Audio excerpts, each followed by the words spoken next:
موجودہ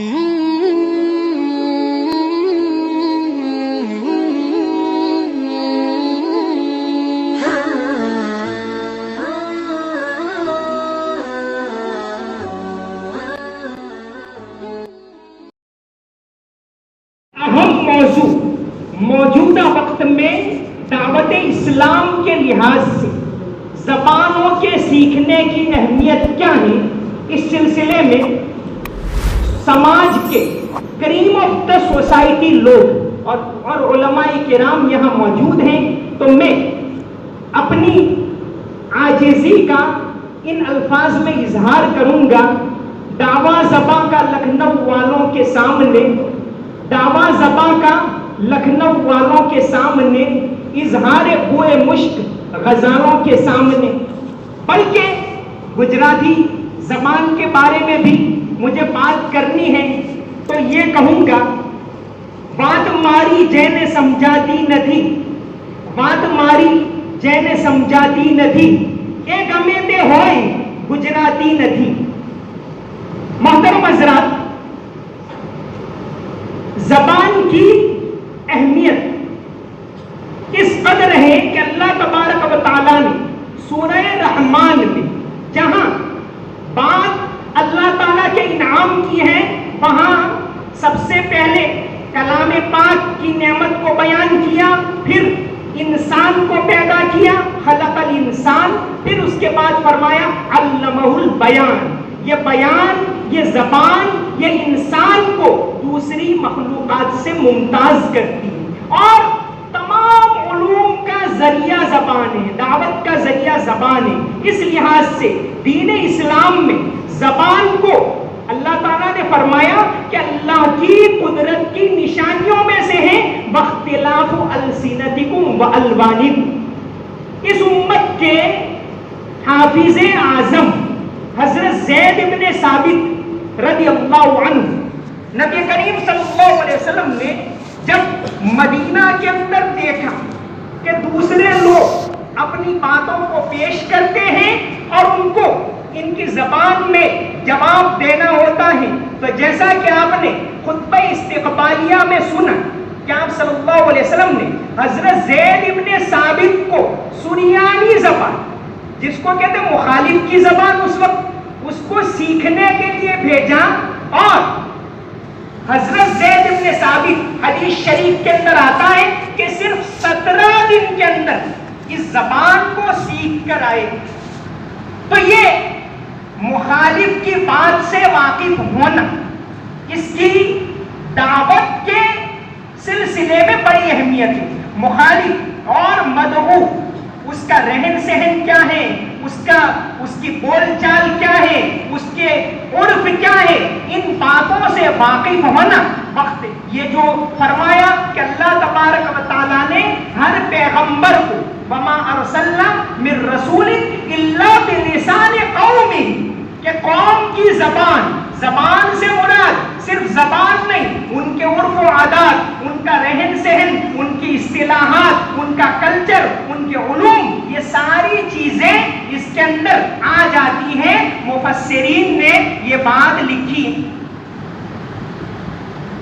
اپنے مخاطب کی زبان کو سیکھنا، اپنے علاقے کی زبان کو سیکھنا، اس کی اہمیت کے سلسلے میں چند مثالیں سب سے پہلے عرض کروں۔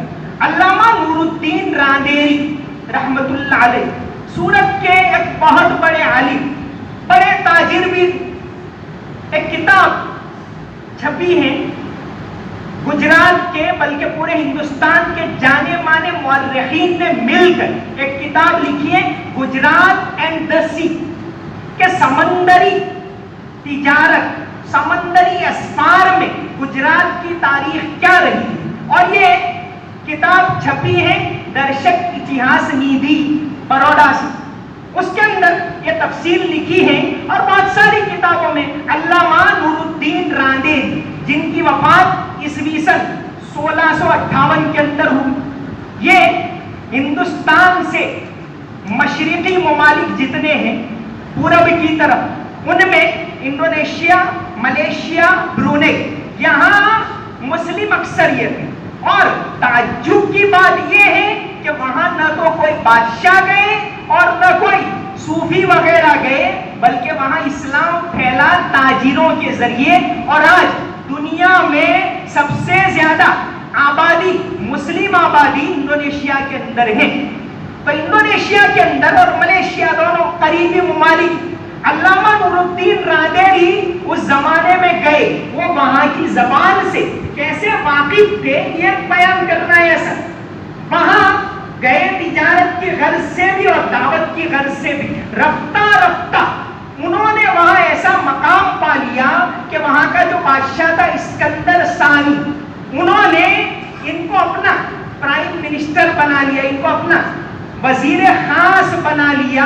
اس کے یہاں وہ تقریباً 4 سال رہے، اور اس زمانے میں ملائی زبان میں، ملیشین زبان کے اندر انہوں نے ایک کتاب لکھی، بستان السلاطین، 7 جلدوں کے اندر لکھی ملیشین زبان میں۔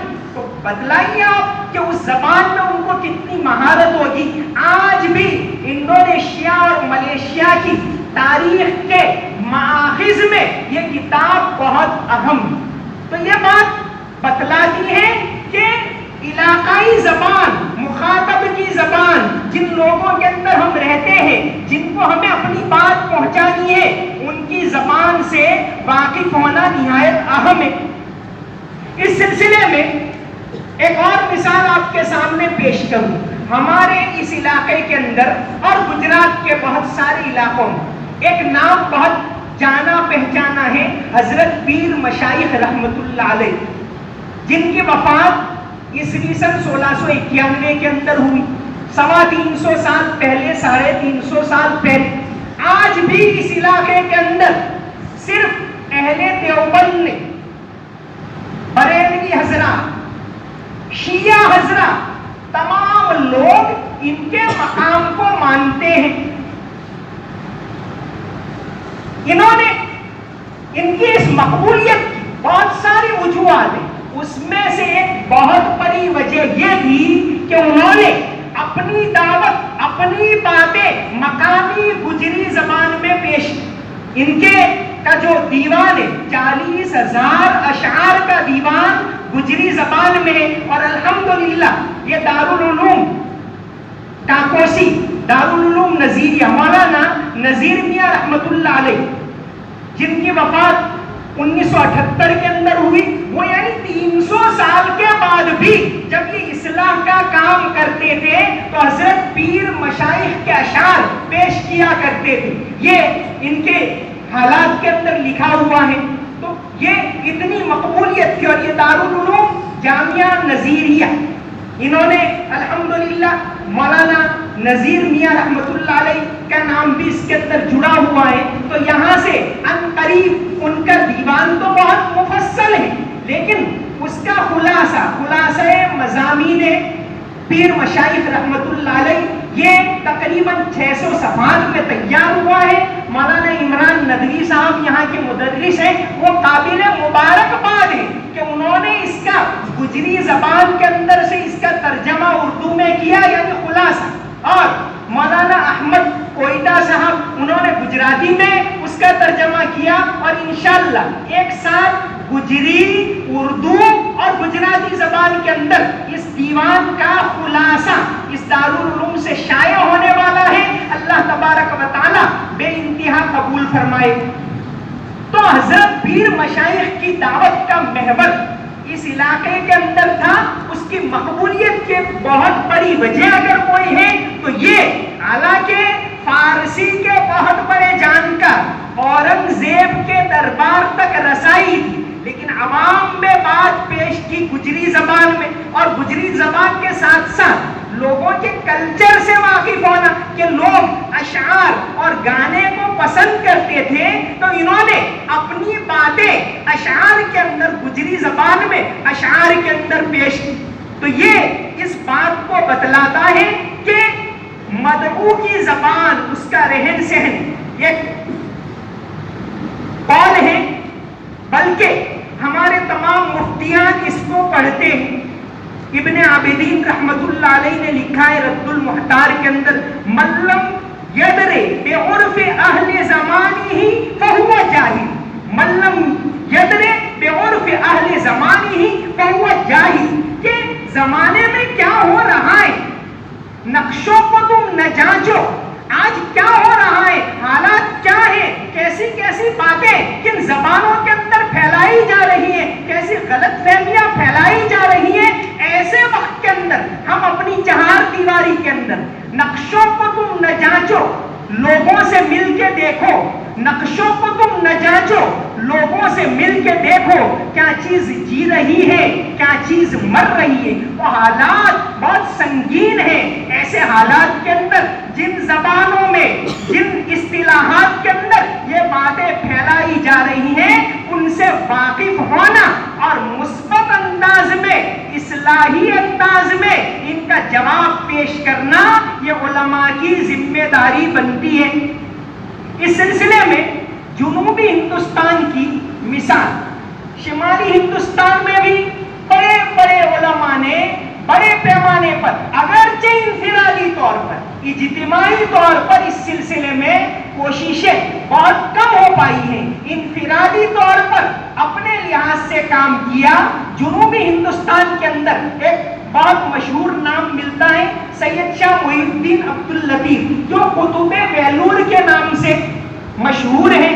1872 میں آپ کی وفات ہوئی۔ انہوں نے جیسا کہ مولانا عبداللہ حسنی رحمۃ اللہ علیہ اپنی کتاب کے اندر لکھا ہے کہ بڑی عمر میں انگریزی زبان سیکھی، وَهُوَ تَلَقَّى اللُّغَةَ الْإِنجْلِيزِيَّةَ فِي كِبَرِ سِنِّهِ وَبَعَثَ رِسَالَةً إِلَى مَلِكِ إِنگلیزَ بِتِلْكَ اللُّغَةِ يَدْعُوهَا إِلَى الْإِسْلَامِ۔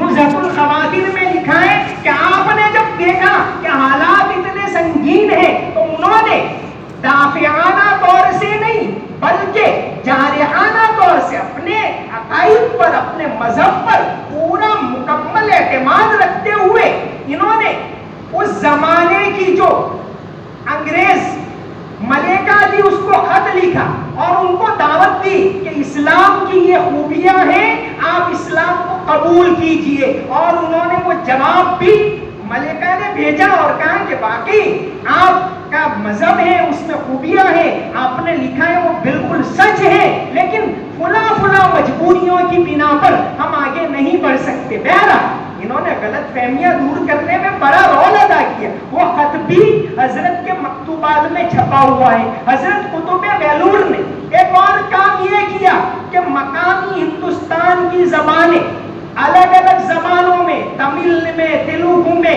الگ الگ تمام بادشاہوں کو خطوط لکھ کے وہ صلح حدیبیہ کے بعد والی سنت ادا کی کہ جیسا آپ صلی اللہ علیہ وسلم نے بادشاہوں کو خطوط لکھے تھے۔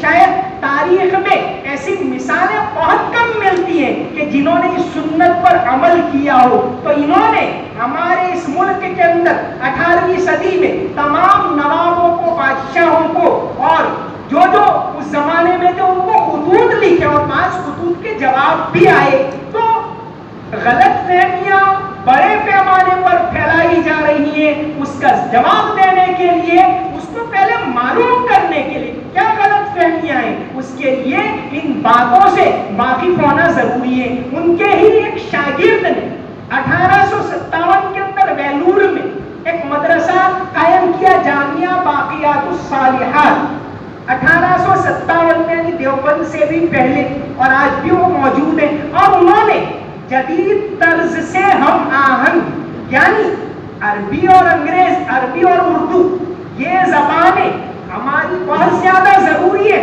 1000 سال کا، 1500 سال کا ذخیرہ ان زبانوں کے اندر ہے، اور زبانوں میں ہم پیدا نہیں کر سکے ایسا ذخیرہ۔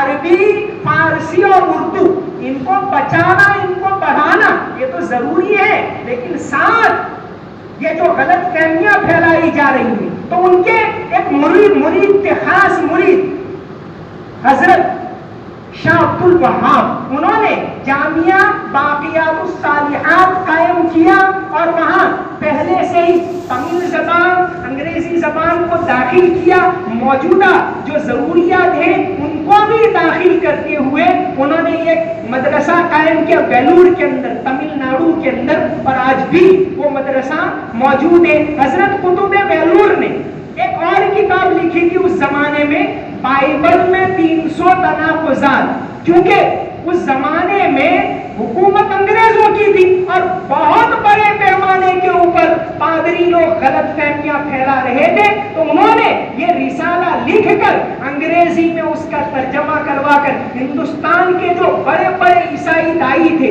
اور اس کے علاوہ اور ملکوں میں تھے وہاں بھی یہ بھیجے۔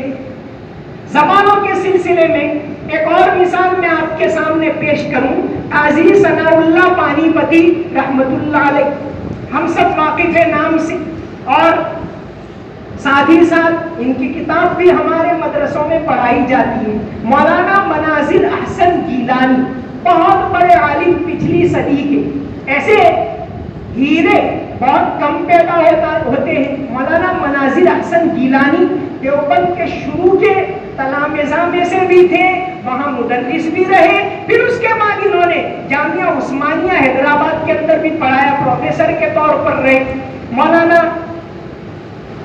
بہت ساری کتابوں کے مصنف ہیں، تو ان کی ایک کتاب ہے ہندوستان میں مسلمانوں کا نظام تعلیم و تربیت، بڑی عرقریزی سے یہ کتاب تیار کی ہے اور علماء کو خاص اس کا مطالعہ کرنا چاہیے۔ تو اس کتاب میں انہوں نے قاضی ثناء اللہ پانی پتی کے حالات میں یہ لکھا ہے کہ قاضی صاحب تعلیم حاصل کرنے کے بعد باقاعدہ کلکتہ گئے، 3 سال وہاں رہ کر عبرانی زبان سیکھی، چونکہ عبرانی زبان میں سے باتیں نکال کر غلط فہمیاں پیش کی جاتی تھی اس زمانے میں۔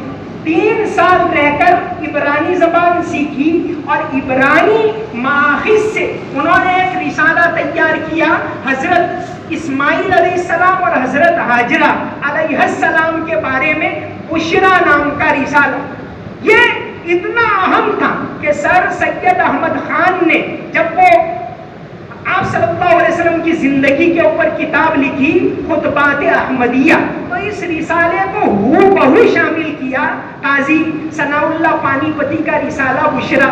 سر سید احمد خان نے اگرچہ ان کی بعض باتوں سے ہمارے علماء کو بڑی مخالفت ہے، لیکن یہ زبان کے سلسلے میں اور غلط فہمیوں کو دور کرنے کے سلسلے میں بہت بڑا کارنامہ انجام دیا۔ 1861 کے اندر جو اس زمانے کا اتر پردیش کا گورنر تھا ولیم میور، اس نے ایک کتاب لکھی 4 جلدوں میں، لائف آف محمد، اور اس کے اندر بڑے پیمانے کے اوپر غلط سلط باتیں لکھی۔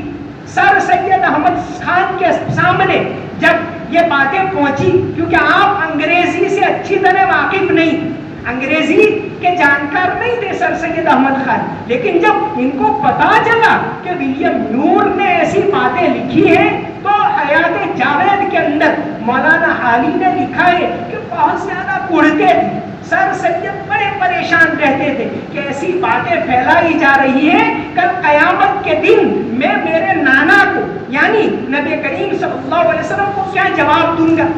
آخر کار انہوں نے اپنی زمین بیچ دی، ان کو پتا چلا کہ بھئی ایسی کتابیں تو مغربی ممالک میں بڑے پیمانے پر چھاپی جا رہی ہیں، تو اپنی زمین بیچ کر 1867 میں ان کے بیٹے سید محمود کے ساتھ برطانیہ گئے۔ برطانیہ میں اس طرح کی جتنی کتابیں لکھی گئی تھی ان کا جائزہ لیا، سروے کیا، اپنے ساتھ ایک مترجم کو رکھا، اور ان کتابوں کا جائزہ لینے کے بعد 3 سال رہے، اور اس دوران انہوں نے ترکی سے، جرمنی سے اور مصر سے اس سلسلے میں جو بھی کتابیں شائع ہوئی وہ تمام کتابیں منگوائی، اور ان کا مطالعہ کر کے نبی کریم صلی اللہ علیہ وسلم کی زندگی کے بارے میں جو غلط فہمیاں، غلط باتیں جو لکھی جا رہی تھی، اس کے جواب میں ایک کتاب لکھی خطبات احمدیہ، وہ تو بعد میں شائع ہوئی، لیکن وہاں رہتے ہوئے ہی انہوں نے اس کتاب کا ترجمہ کروایا، A series of essays on the life of محمد، جو 1870 میں سر سید لندن میں تھے اور وہیں وہیں سے یہ کتاب شائع ہوئی. تو غلط فہمیاں بڑے پیمانے کے اوپر پھیلائی جا رہی. اسی کتاب کے اندر قاضی ثناء اللہ کا جو رسالہ تھا بشرا، اس کو انہوں نے شامل کیا تھا. تو غلط فہمیاں وہ زمانہ الگ تھا. آج کا زمانہ ایک دم تیزی سے بدل رہا ہے.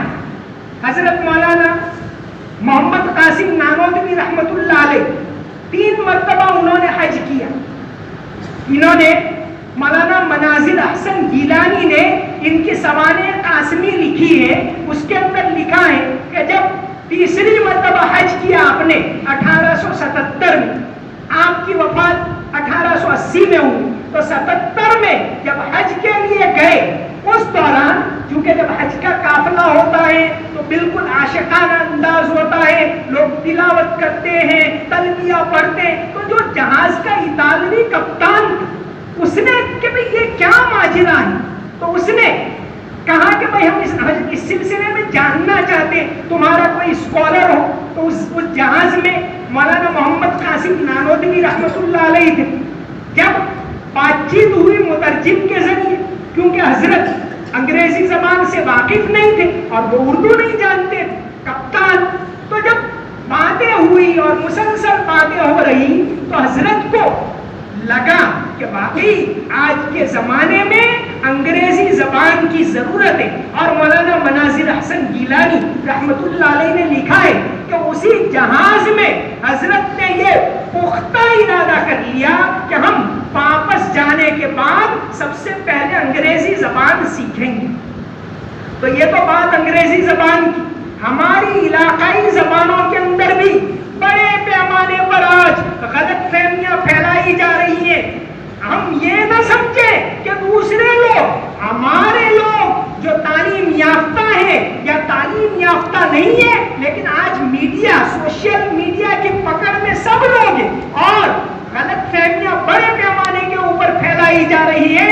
ایسے وقت کے اندر ان زبانوں کے اندر، گجراتی کے اندر، ہندی کے اندر، انگریزی کے اندر ان باتوں کو پیش کرنا، چاہے لکھ کر پیش کریں. آپ دیکھیے کہ کتنے بڑے بڑے میگزین، دی اکنامسٹ اس لیول کا عالم اسلام کے پاس کوئی نہیں ہے. ریڈرز ڈائجسٹ اس لیول کا کوئی میگزین نہیں ہے ہمارے پاس. نہ اور زبانوں میں، نہ ہندی میں لکھنے والے ہیں، نہ گجراتی میں لکھنے والے ہیں، نہ اصطلاحات سے واقف ہیں. اگر کچھ تھوڑی بہت اصطلاحات سے واقف ہے تو وہ پھر دینیات سے واقف نہیں ہے. یہ بہت بڑی ٹریجڈی ہے، یہ بہت بڑا المیہ آج کے وقت کے اندر ہے. زبان کی اہمیت کے سلسلے میں ابھی ایک بات سامنے آئی تھی. ایتھنز یعنی یونان کی راجدھانی، یونان جس کو آج کل گریس کہا جاتا ہے، گریس کی راجدھانی ایتھنز.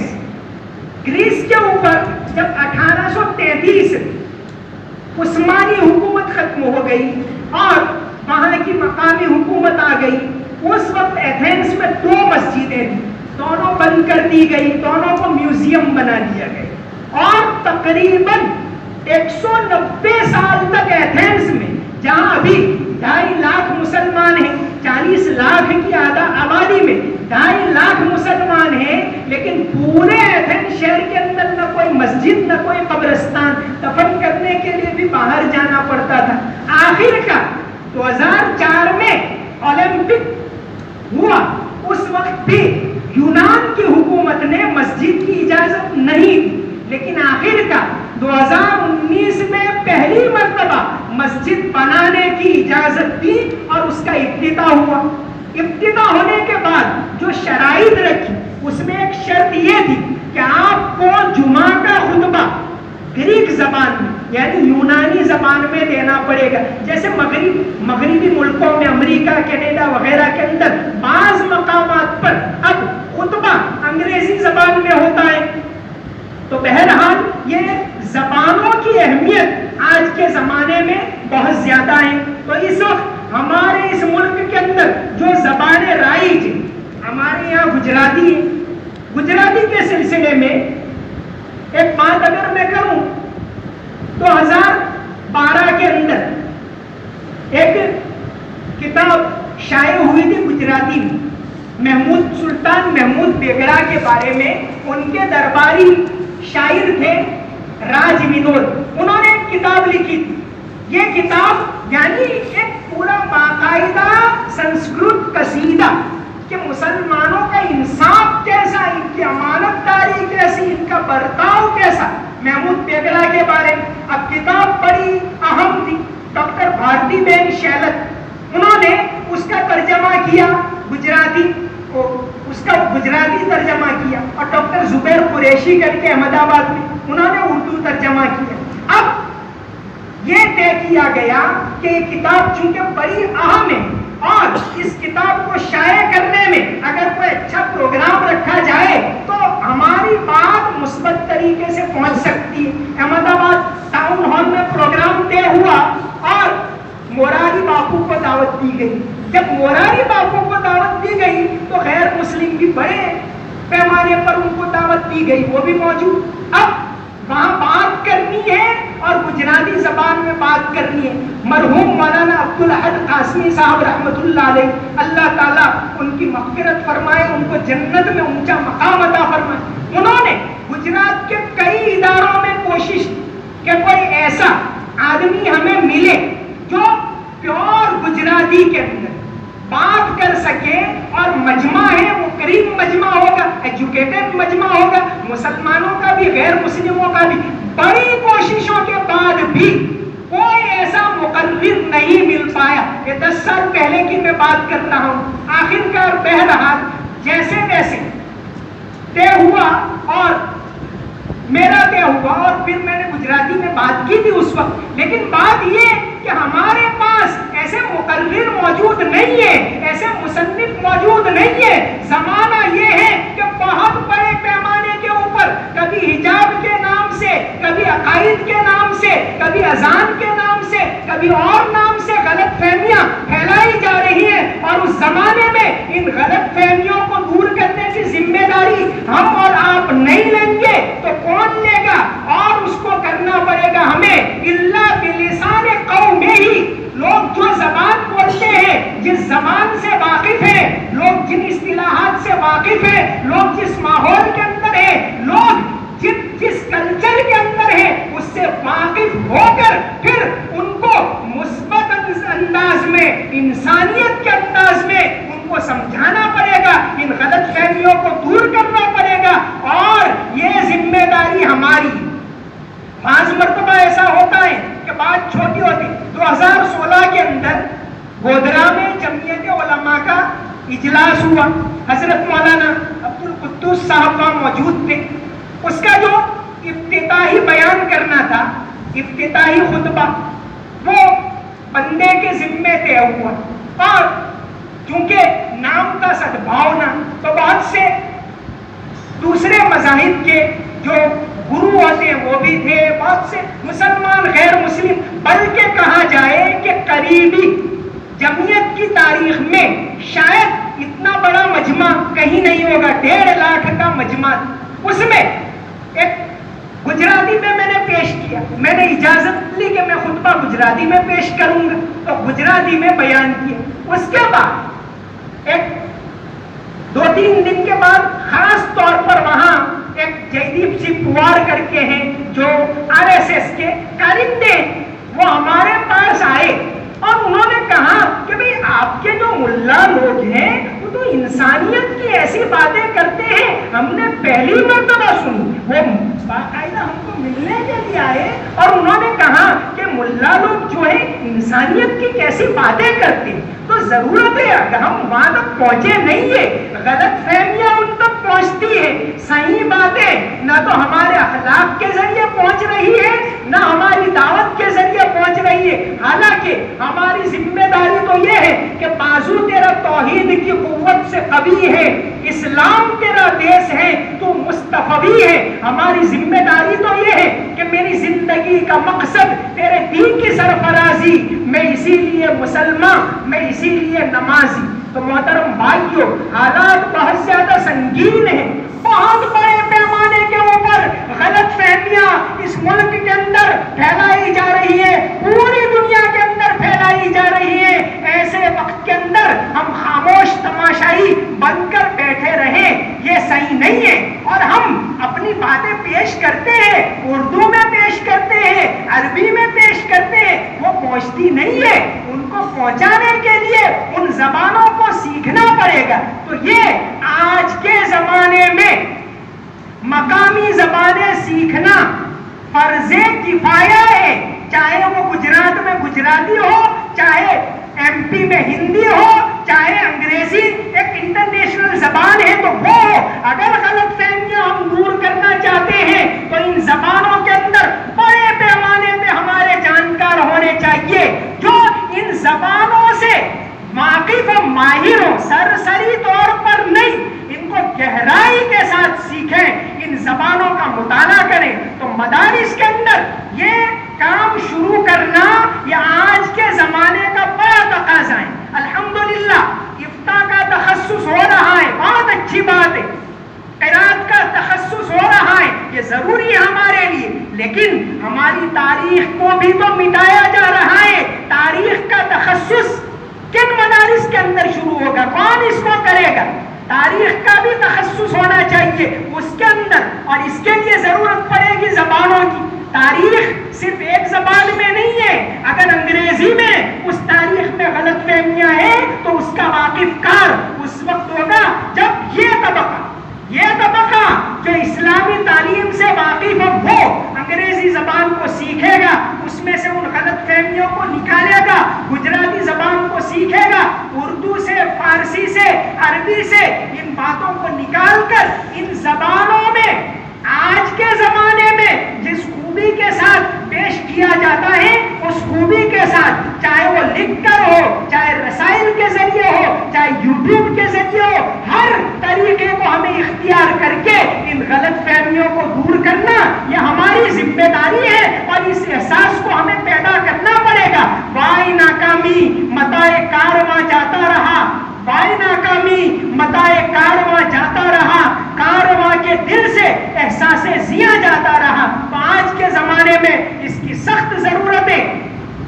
زبانوں کا تخصص مدارس کے اندر شروع ہونا چاہیے، تاریخ کا تخصص شروع ہونا چاہیے، لاء کا تخصص شروع ہونا چاہیے. ہمارے قوانین جو شرعی قوانین ہیں، پرسنل لاء ہیں، ان کے بارے میں غلط فہمیاں پھیلائی جا رہی ہیں. تو ان غلط فہمیوں کو دور کرنا، موجودہ لاء کے ساتھ اس کا مقابلہ کرنا. ہر چیز کے لیے سب سے پہلے ضرورت پڑے گی زبان کی. گجراتی زبان کے واقف کار، ہندی کے واقف کار، انگریزی کے ماہرین یہ بہت زیادہ ضروری ہے. پھر وہ ریسرچ کریں تاریخ میں، پھر وہ ان اصطلاحات کو جانے، پھر وہ کس طریقے سے غلط فہمیاں پھیلائی جا رہی ہیں ان کو جانے. یہ وقت کا تقاضا ہے، یہ وقت کی ضرورت ہے. خواب غفلت ہے یا سحر نہ ہوئی، رفتہ رفتہ موقع ہمارے ہاتھ سے نکلتا جا رہا ہے. خواب غفلت ہے یا سحر نہ ہوئی، خواب غفلت ہے یا